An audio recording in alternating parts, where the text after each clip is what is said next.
Hello students, welcome to copy किताब। अभी हम डिस्कस करेंगे illustration number 16। A company had current liabilities of ₹4,50,000। एक कंपनी की करंट लाइबिलिटीज़ गिवन है 4,50,000। It then purchased inventory of ₹50,000।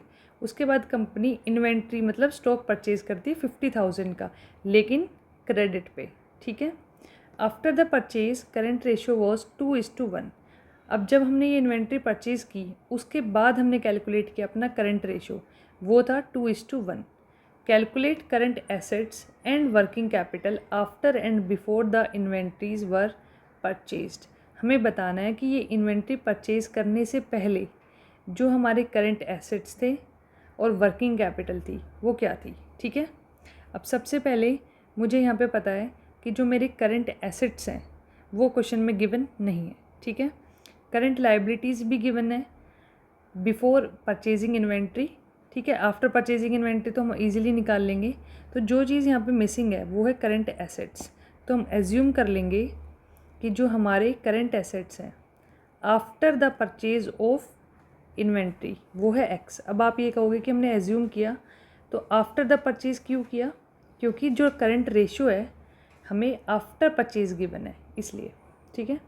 तो let the current assets after the purchase be X. ठीक है।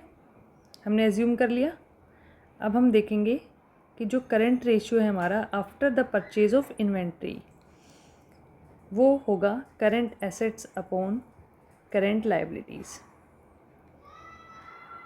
ठीक है। अब यहाँ पे करंट रेशियो मुझे गिवन है after the purchase of inventory, वो है 2:1। तो मैंने यहाँ पे 2/1 लिखा। करंट एसेट्स को मैंने एक्स एज्यूम किया था और करंट लाइबिलिटीज़ मेरी पहले थी 4,50,000 की। उसके बाद मैंने जब स्टॉक क्रेडिट पे परचेज़ किया तो मेरी लाइबिलिटी बढ़ गई है 50,000 से। तो करंट लाइबिलिटीज़ मेरी होगी 4,50,000 प्लस 50,000। तो ये हो गया टोटल 5 लाख।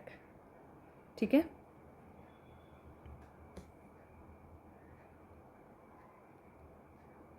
अब क्रॉस मल्टीप्लाई करके आपकी x की वैल्यू आएगी 5 लाख इंटू 2, 10 लाख। ठीक है। तो जो ये 10 लाख है हमारे पास, ये मेरी वैल्यू आई है करंट एसेट्स की। ठीक है। यहाँ तक समझ में आया। अब हम कैलकुलेट करेंगे वर्किंग कैपिटल आफ्टर परचेज की।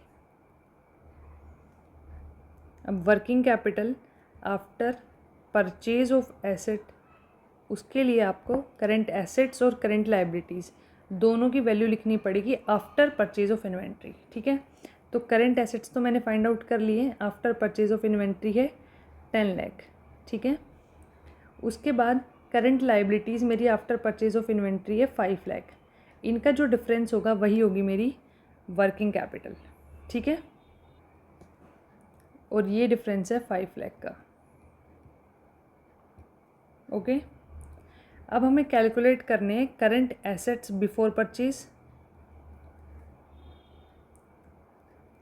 अब आप कहोगे मैंने वर्किंग कैपिटल आफ्टर परचेज के बाद वर्किंग कैपिटल बिफोर परचेज क्यों नहीं किया, क्योंकि उसके लिए मुझे चाहिए थी करंट एसेट्स बिफोर परचेज की वैल्यू।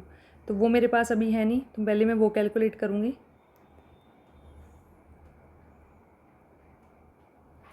अब देखो, इन्वेंट्री परचेज करने के बाद मेरे पास एसेट्स है 10 लाख के, इन्वेंट्री की वैल्यू है 50,000। इसका मतलब अगर मैं वो इन्वेंट्री परचेज़ नहीं करती तो मेरे एसेट्स कितने होते, उसके लिए मैं इन्वेंट्री की वैल्यू को माइनस कर दूँगी। तो मेरे पास करंट एसेट्स बिफोर परचेज आएंगे 9,50,000। ठीक है। अब आपको कैलकुलेट करनी है वर्किंग कैपिटल बिफोर परचेज। अब वर्किंग कैपिटल बिफोर परचेज निकालने के लिए आपको current assets before purchase of inventory चाहिए, जो है हमारे 9,50,000। ठीक है। Minus current liability before purchase, वो क्वेश्चन में गिवन है 4,50,000।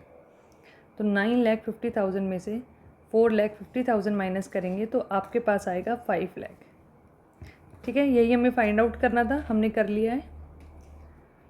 Thank you.